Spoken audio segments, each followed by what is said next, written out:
One of the most interesting and knowledgeable story in our Puranas. ये एक ऐसी story है जिसमें श्री महाविष्णु को 2 अवतार लेना पड़ा। ये स्टोरी आपको लाइफ से रिलेटेड बहुत अच्छी चीज सिखाने वाली है। मेरे 10 अवतार सीरीज में second episode Kshir Sagar मदनम, Kshira Samudra Manthan, the churning of the milky ocean. सत्ययुग की शुरुआत में दुर्वासा नाम का एक महर्षि देवी को चढ़ाया हुआ फूलों का हार प्रसाद में लेकर जा रहे थे। उसी समय उनको ऐरावत पे देवताओं के राजा इंद्र जी दिखते हैं। भगवान इंद्र जी को रिस्पेक्ट करते हुए दुर्वासा महर्षि वो फूलों का हार इंद्र जी को गिफ्ट करते हैं। इंद्र जी उसी समय एक बड़े डीमन यानी राक्षस को मार के आ रहे थे। उसी प्राउडनेस में वो हार लेकर उनके वाहन ऐरावता पे रखते हैं। हार में फूलों के सुगंध की वजह से कुछ मधुमक्खियां ऐरावता के ट्रंक यानी सूंड में जाकर उसे इरिटेट करने लगते हैं। ये चीज ऐरावता ज्यादा देर तक सह नहीं सका और अपने सूंड से हार को नीचे रख के पैर से कुचल देता है। ये देखकर दुर्वासा महर्षि को बहुत गुस्सा आता है। तुम्हें इज्जत करते हुए जो तोहफा मैंने तुम्हें दिया है, तुमने उसका अपमान किया। तुम भगवान हो इसीलिए तुम्हें इतना प्राउडनेस है ना। अभी से मनी, लक और हेल्थ जो तुम्हारे भगवानों के हमेशा साथ होता है वो नष्ट हो जाएगा। ऐसे भगवानों को श्राप दिए। उनका गुस्सा जस्टिसफुल था इसलिए उनका श्राप काम करने लगा। उस समय से देवताओं और राक्षसों के बीच होने वाले हर युद्ध में देवता हारने लगे। एक के बाद एक मर रहे थे। जितने देवता थे उनके डबल नंबर्स में राक्षस लड़ रहे थे। अगर यही चलता रहेगा तो देवता नहीं बचेंगे। इसीलिए इस चीज से बचने के लिए सब मिलकर ब्रह्मदेव के पास जाते हैं। ब्रह्मदेव बताते हैं कि इसका सोल्यूशन सिर्फ श्री महाविष्णु ही बता सकते हैं। फिर ब्रह्मदेव के साथ सारे देवता विष्णु से मिलने जाते हैं। तभी विष्णु दूध के समंदर में 1000 सिर वाले सांप आदिशेष के ऊपर रिलैक्स होते रहते हैं। सारे देवता अपने प्रॉब्लम्स बताकर विष्णु से मदद मांगते हैं। तुम्हारा गया हुआ ताकत फिर से लाने के लिए, इस दुनिया को एक कीमती मैसेज देने के लिए मेरे पास एक सोल्यूशन है, क्षीर सागर मंथन। ये क्षीर सागर मंथन क्या है, इसकी स्टोरी क्या है, श्री महाविष्णु को कूर्मा और मोहिनी अवतार क्यों लेना पड़ा, आज के 10 अवतार एपिसोड 2 में जानेंगे। Hello everyone, this is Shadow Ash and you are watching think with Ash. सारे देवताओं का गया हुआ ताकत फिर से लाने के लिए, राक्षसों से जीतने के लिए और अमर होने के लिए तुम लोगों को अमृत का जरूरत पड़ेगा। वो सिर्फ ये दूध के समंदर को चर्न यानी मंथन करने से आएगा। लेकिन ये इतना आसान काम नहीं है। फिर भी मैं तुम्हारे साथ रहकर गाइड करूंगा। सबसे पहले तुम्हें मंदरा पर्वत चाहिए, दूसरा वासुकी नाम का सांप। लेकिन दूध के समंदर को मंथन करने के लिए तुम्हारा ताकत काफी नहीं है, इसलिए तुम्हें राक्षसों से मदद लेना होगा। वो लोग नहीं मानेंगे। अमृत से हम अमर हो सकते हैं। जो अमृत मिलेगा उसे हम बांट लेंगे, ये बोलकर रिक्वेस्ट करो, ऐसे विष्णु जी बोलते हैं। राक्षस भी अमर हो गए तो वो हमें जीने नहीं देंगे, ऐसे देवताओं ने बोला। वो सब मैं संभाल लूंगा, ऐसे विष्णु जी बोलते हैं। तभी सर, राक्षसों को मनाकर वो पर्वत हम लेकर आएंगे, लेकिन हमें वासुकी नाम का सांप किधर मिलेगा, ऐसे पूछते हैं। तभी श्री महाविष्णु यूनिवर्स में एक गैलेक्सी का नाम बताकर उस गैलेक्सी में 3rd प्लैनेट ग्रीन कलर में होगा। वो प्लैनेट में जो सांप रहता है वही वासुकी है, उसे लेकर आओ, ऐसे बोलते हैं। थोड़ी देर के बाद कुछ देवता विष्णु के पास आकर, सर आपने जो जगह बताया वहाँ पर कोई ग्रीन कलर में प्लैनेट नहीं है, बल्कि वहाँ पर ग्रे कलर में एक प्लैनेट नजर आया। तभी विष्णु, तुम लोगों ने जो देखा वो ग्रीन कलर का प्लैनेट ही है। तुम्हें वो प्लैनेट ग्रे कलर में इसलिए दिखा क्योंकि उसका कलर ग्रे है।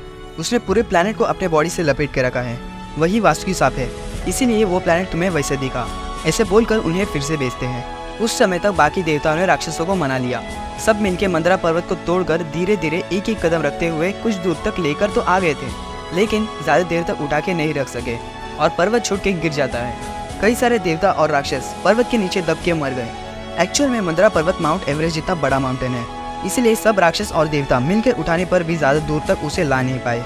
उसके बाद बचे हुए लोग, ये काम अभी हम लोग से नहीं हो सकता, ऐसे सोचते हुए उदास होकर सब विष्णु जी से मदद मांगते हैं।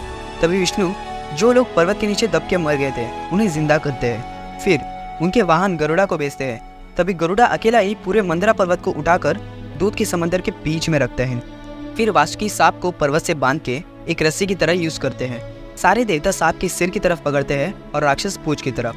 तभी राक्षसों में से एक जन को ऐसा सोच आता है, सांप का मेन पार्ट सर होता है, तुम लोगों ने सर की तरफ पकड़ के हमें पूंछ की तरफ पकड़ने दिया है, क्या हम तुम्हें इतना चीप लगते हैं? ये हमें बहुत इंसल्टिंग फील हो रहा है, हमें सर की तरफ चाहिए।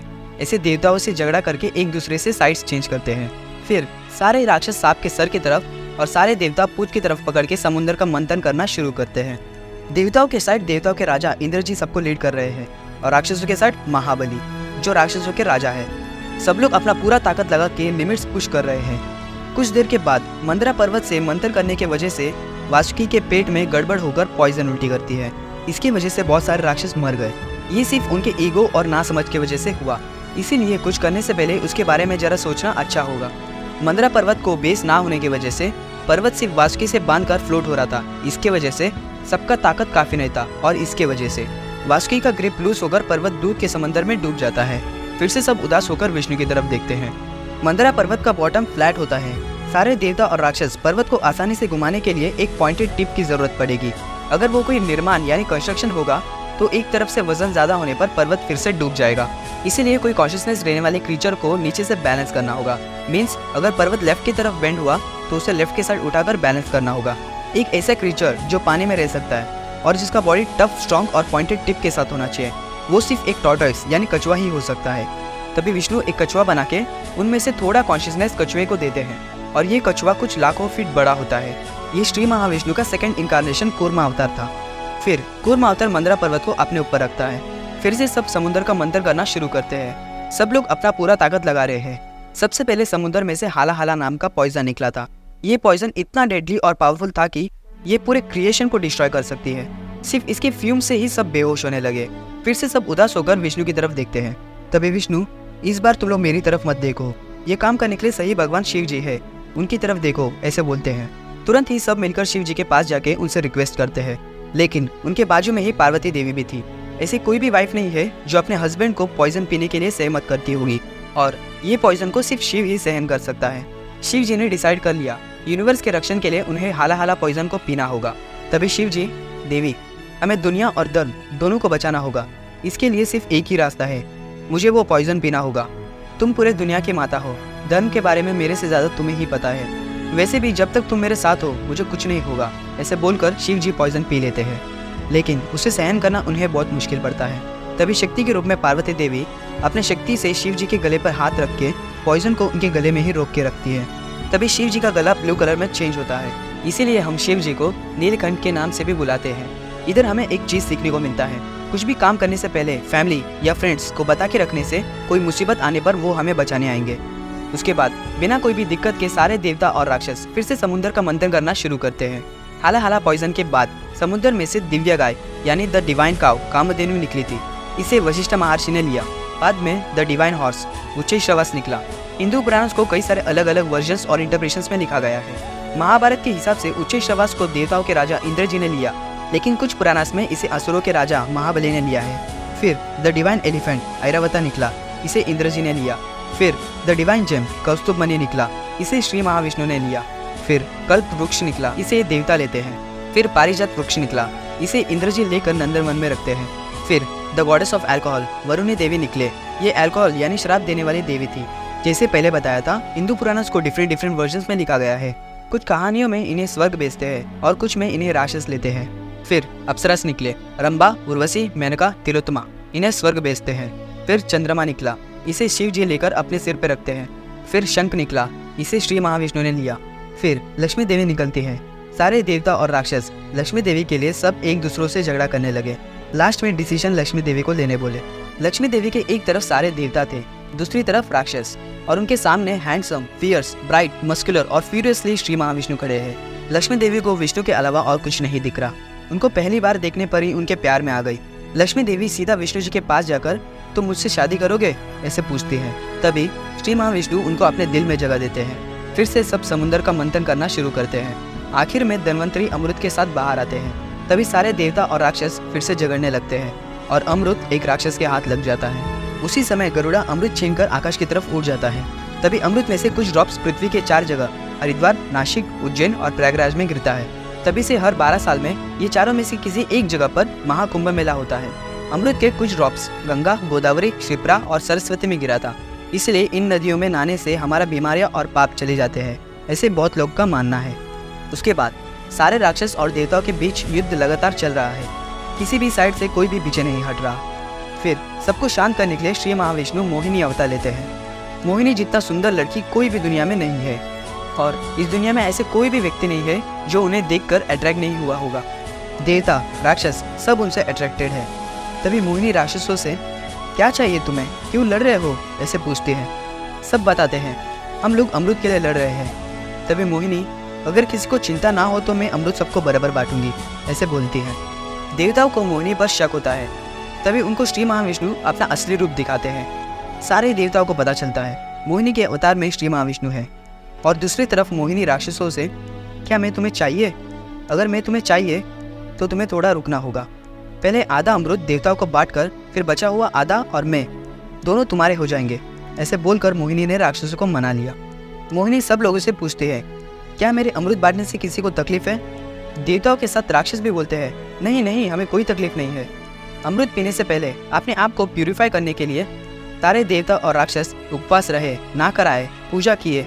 फिर एक तरफ लाइन में सारे राक्षस बैठे हैं, दूसरी तरफ लाइन में देवता बैठे हैं और बीच में अमृत के साथ मोहिनी खड़ी है। तभी स्वरभानु नाम का राक्षस चालाकी से रूप बदल के देवताओं के साथ बैठ जाता है।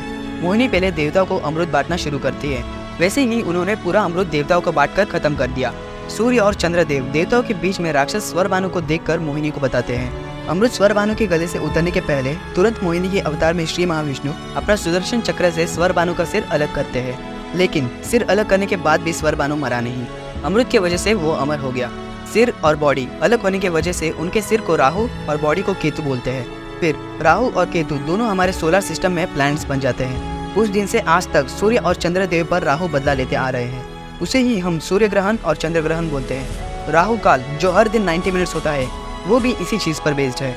श्री महाविष्णु उनके असली रूप में आकर वहाँ से चले जाते हैं। फिर सारे देवता पहले की तरह ताकतवर हो गए। राक्षस समझ गए कि देवता ने उन्हें धोखा दिया है। मेहनत करने पर उन्हें कुछ नहीं मिला, सब दुखी हो गए। सारे देवता और राक्षस फिर से युद्ध करते हैं। उस युद्ध में कई सारे राक्षस मर जाते हैं। देवताओं ने राक्षसों को हरा लिया। राक्षसों के राजा महाबली ईमानदारी से अपना हार स्वीकार करके वहां से चले गए। ये था क्षीर सागर मंथन, कूर्मा और मोहिनी अवतार की स्टोरी। अभी इसमें कुछ इंटरेस्टिंग फैक्ट्स जानते हैं। महाबली राक्षसों के राजा थे। भले ही वो राक्षसों की साइड थे, लेकिन एक ईमानदार, दयालु और धर्म की तरफ चलने वाले एक अच्छे इंसान भी थे। और राजा महाबली प्रहलादा के ग्रैंडसन भी थे, जिनके बारे में आपको दशावतार सीरीज एपिसोड नंबर 4 में पता चलेगा। जब हाला पॉइजन निकला था तभी शिव जी के साथ वासुकी ने भी थोड़ा पॉइजन कंज्यूम कर लिया था और उसे मंदरा पर्वत से बांधकर एक रस्सी की तरह यूज किया। वासुकी ने बिना कुछ बोले इतना सब कुछ सहन किया, इसीलिए शिव जी ने वासुकी को उनके गले पर जगह दिया। कुछ पुराणास में ये भी लिखा है कि वासुकी सारे सर्पों के राजा और आदिशेष के भाई भी है। भागवत पुराना, लिंग पुराना और स्थल पुराना में ये है कि भगवान शिव भी मोहिनी अवतार से प्यार किए थे।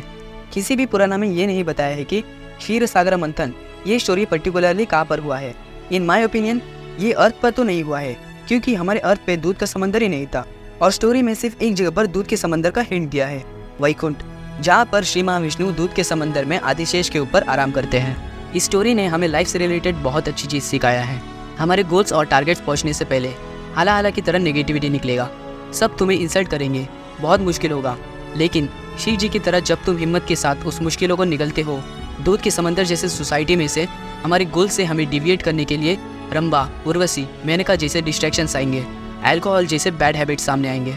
लेकिन इन डिस्ट्रैक्शंस को साइड में रख के हमारे एफर्ट्स हम लगाते जाएंगे तो लक्ष्मी देवी जितने पैसे, धनवंतरी जैसा हेल्थ और अमृत जैसा स्पिरिचुअल पावर हमारा होगा, तभी हमारे गोल्स हम अचीव कर पाएंगे।